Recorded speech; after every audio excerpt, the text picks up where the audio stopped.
안녕하세요 여러분. 오늘은 다름이 아니라 이제 댓글 주신 것 중에서 몇 가지 답을 이렇게 영상으로 드리려고 해요. 다른 분들도 같이 보면 좋을 것 같아서 제가 악플은 말고 좋은 댓글만 읽도록 하겠습니다. 첫 번째는 기현님, 솔직히 영상 너무너무 감동이네요. 저도 제가 하고 싶은 일, 창업을 하고 싶은데 노후가 걱정이 돼요. 왜냐하면 돈이 없어서 고통받는 사람들의 삶도 주변에서 많이 봐서 노후가 좀 걱정이 돼요. 이런 제 생각에 어떻게 생각하세요? 창업을 하는 것과 노후가 없는 거랑은 큰 관련이 있는 건 아니고요. 이제 창업을 한다라는 게 중요한 게 아니라 어떻게 하느냐가 중요하겠죠? 저는 창업을 하면서 항상 돈을 열심히 모으고 있고요. 그리고 창업을 하면서도 다른 내가 할 수 있는 일들을 계속 만들어가고 있어요. 창업을 한다는 게 굉장히 위험한 일이 아니라 위험하게 창업을 하면 안 됩니다. 절대 안 돼요. 우리나라의 자영업자 많이 하시는 분들이 큰 문제가 뭐냐면 퇴직하시면서 퇴직금을 가지고 창업을 한다거나 굉장히 큰 돈을 들여서 대책 없이 무모하게 뛰어드는 경우가 있습니다. 그게 정말 위험한 거고요. 지금 나이가 그래도 젊으신 분일 것 같은데 그러면 지금 최대한 안전하게 가셔야죠. 지금 일단 내가 창업에 대해서 아무것도 모르면 일단 직장에 들어가서 돈을 벌면서 돈을 모으시고 그리고 돈을 모으면서 창업에 대한 공부를 꾸준히 해야 됩니다. 창업책도 계속 찾아보고 강의가 있으면 강의도 듣고 주변에 창업 관심 있는 사람들로 주변을 채우셔야 되고요. 와튼스쿨이라고 있는데 와튼스쿨의 교수 애덤 그랜트라는 사람이 얘기한 거예요. 뭐라고 예시를 들었냐면 창업을 하는 것이 벼랑에서 뛰어드는 게 아니라고 합니다. 벼랑에서 뛰어드는 게 아니라 벼랑에서 낙하산을 다 준비를 해서 낙하산이 문제가 없는지 다 체크를 하고 열심히 낙하산 뛰는 연습도 하고 한 다음에 뛰어내리는 것이라고 얘기를 하거든요.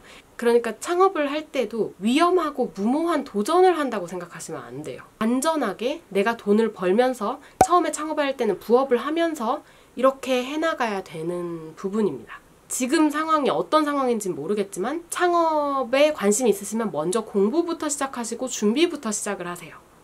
그리고 대학교 졸업하시고 결혼하신 거예요? 아니요. 저 대학교 졸업 안 했고요. 저는 남편이랑 저랑 둘 다 한국외국어대학교 저는 1, 1학번, 남편은 1, 2학번.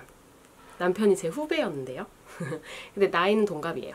제가 대학교 2학년까지 하고 휴학을 3년 한 후에 중퇴를 했고요.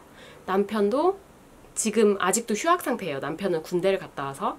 그런데 중퇴를 할 예정입니다. 그래서 저희는 대학교를 졸업하지 않고 먼저 결혼을 한 겁니다. 그것 때문에 사실 반대를 많이 받았었어요. 원래 이제 우리나라에는 항상 어떤 답이 있고 순서가 있는 것처럼 여겨지기 때문에 대학교도 졸업하지 않고 결혼을 한다는 것을 좀 어른들이 반대를 하셨었고요. 그런데 저희는 대학교만 졸업하지 않았다는 거지 저희가 이미 다 경제활동을 하고 있었기 때문에 사실 대학교 졸업이 그렇게 의미가 있지는 않았었습니다. 안녕하세요. 영상 몇 개 보다가 좋아서 댓글 달아요. 제가 알고 있는 커플 유튜브 등 중에 제일 이상적이고 실용적인 컨텐츠인 것 같아요. 감사합니다. 그저 소모적이거나 자극적인 내용이 없고 유용한 정보가 많아서 너무 좋고 잘 보고 있어요. 정말 제가 딱 이상적이라고 생각하는 커플 라이프를 하고 계시네요. 마음이 맞는 사람과 함께 할 수 있다는 게 너무 부러워요. 사실 이건 질문은 없습니다. 제가 읽고 싶어서 읽은 거예요. 근데 마음이 맞는 사람과 함께 할 수 있다는 게 너무 부러워요. 참 이게 답이 없죠. 답이 없죠. 어떻게 내가 마음이 맞는 사람 만날 수 있는지. 일단 마음이 맞는 사람인지 잘 맞는지 알아보려면 만나봐야 되겠죠. 이제 이거는 제가 절대로 조언하는 건 아닙니다. 왜냐면 저는 제 인생만 저는 경험을 해봤기 때문에 제가 만나본 사람도 한 이 정도 있지만 근데 제가 만났던 사람을 그분이 똑같이 만나는 게 아니기 때문에 똑같은 상황이 될 거라고 말할 수는 없어요. 하지만 제가 느끼는 건 완벽한 이상형을 찾거나 완벽한 사람을 찾을 필요는 없을 것 같습니다. 일단 내 자신이 완벽하지 않은 사람이기 때문에 상대방도 완벽하지 않고 부족한 부분이 다 있는데 다만 무언가 서로 통하는 그리고 잘 맞는 부분들이 있어야 됩니다. 저랑 남편은 안 맞는 것도 되게 많아요. 예를 들어 잠을 잘 때 저는 추위를 많이 타고 남편은 더위를 많이 타서 에어컨이나 선풍기를 틀고 자는 걸 좋아하고 저는 굉장히 싫어합니다. 에어컨이랑 선풍기를. 그래서 이제 그런 것 때문에 좀 타협을 해야 되는 부분이 있고요. 또 안 맞는 게 되게 많이 있죠. 다른 부분이. 근데 대신 잘 맞는 부분도 많습니다.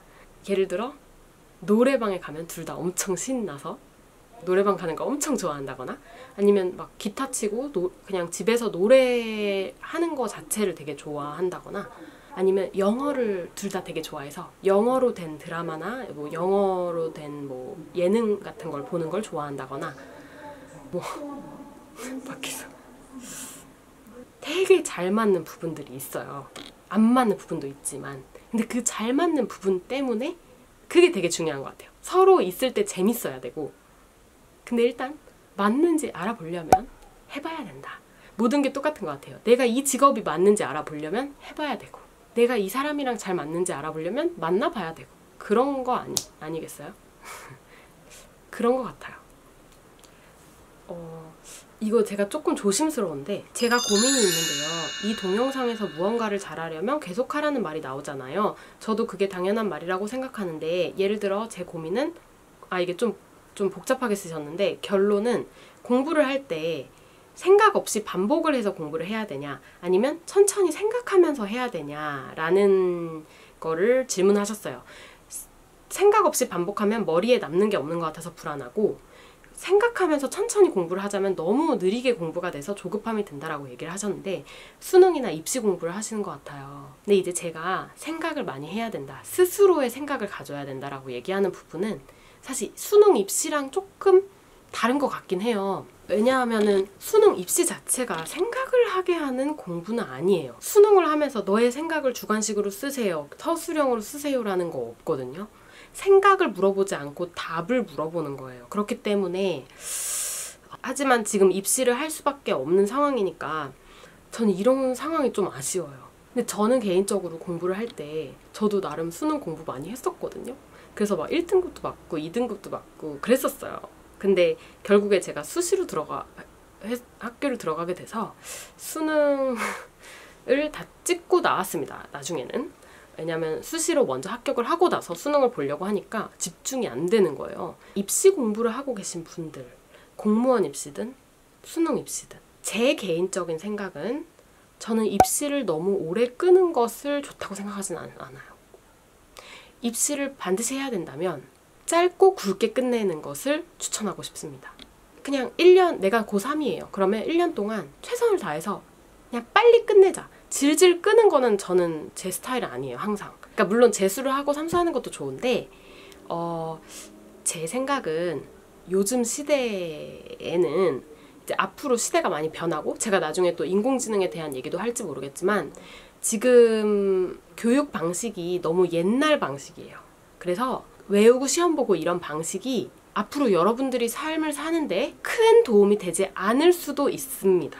학교에서 배운 것들은 휘발성이 참 좋습니다. 까먹어버려요. 제가 지금 지수, 로그 뭐 다 기억하실 거라 생각하세요. 제가 수학을 제일 못했는데 그래도 수학도 1등급도 몇 번 맞아봤는데요. 제가 지수, 로그 하나도 기억이 안 나요. 근해 공식도 전 기억이 안 나요. 저는 아무것도 기억이 안 나요. 이렇게 기억이 안 날 것들을 공부하는 게 보통 입시입니다. 왜냐면 입시는 내가 직접 몸으로 하면서 경험하는 게 아니기 때문에 기억이 날 수가 없어요. 그렇기 때문에 빨리 끝내라고 말씀드리고 싶습니다. 빨리 공부해서 빨리 끝내고 그 다음에 대학을 가든지 아니면 뭐 다른 일을 하면서 진짜 내가 잊어먹지 않을 진짜 능력과 실력을 키우시는 것을 추천드리고 싶습니다. 제가 지난 5년간 창업을 하면서 창업에 대한 근육이 키워졌습니다. 근육이나 생각이나 마인드나 이런 것들이 키워졌는데 제가 창업에 대해서 모든 거를 줄줄이 외우고 있지 않아요. 예를 들어 세금 부분은 저희 남편이 다 잘하니까 남편이 하지만 그래도 저희가 세금을 다 줄줄이 외우고 있지 않습니다. 뭐 종합소득세는 몇 프로, 몇 천만 원 이상부터는 몇 프로 이런 거를 다 외우고 있는 것은 세무사분들이나 회계사분들이 하시는 거고 이제 그런 종류의 시험이라면 외우는 것이 필요하겠지만 그분들도 결국에는 다 외우는 게 아닙니다. 다 사례를 찾아보고 또 바뀌는 법안을 찾아보면서 하는 거죠. 머릿속에 외우는 거는 결국에는 날아가게 돼 있어요. 그렇기 때문에 입시를 오래 끌지 말라고 말씀드리는 겁니다. 일단 이 정도로 지금까지 받은 댓글들 중에서 좀 질문들은 대답을 해봤고요. 여러분들 혹시 또 궁금한 점 있으시면 여기 아래 댓글에 Q&A 궁금한 거 달아주시면 제가 다음에 또 답을 해보도록 할게요. 다 대답할 수 있을진 모르겠지만 그래도 좀 최대한 답하려고 하겠습니다. 끝까지 봐주셔서 감사합니다. 안녕.